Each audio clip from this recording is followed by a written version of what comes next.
Mga bro, may bagong pangdepensa ang ating Philippine Navy, at ito'y isang game changer.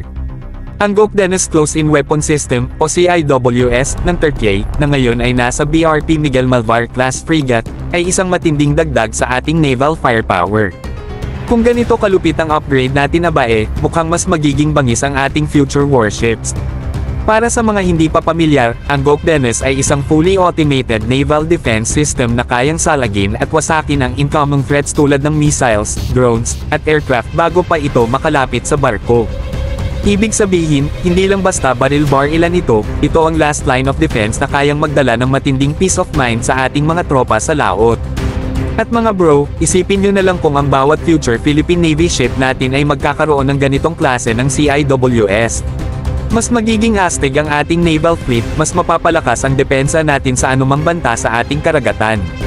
Hindi lang ito basta upgrade, ito ay isang strategic move para sa long-term naval security natin. Alam naman natin na ang Philippine Navy ay tuloy-tuloy sa kanilang modernisasyon, at ang pagkuha ng high-tech defense systems tulad ng Goc Dennis ay patunay na hindi tayo nagpapahuli sa naval warfare technology. Dati, puro second-hand at luma ang barko natin, ngayon, may state-of-the-art weaponry na tayo. Ang tanong, ito na ba ang simula ng mas marami pang advanced weapon systems mula sa Turkey?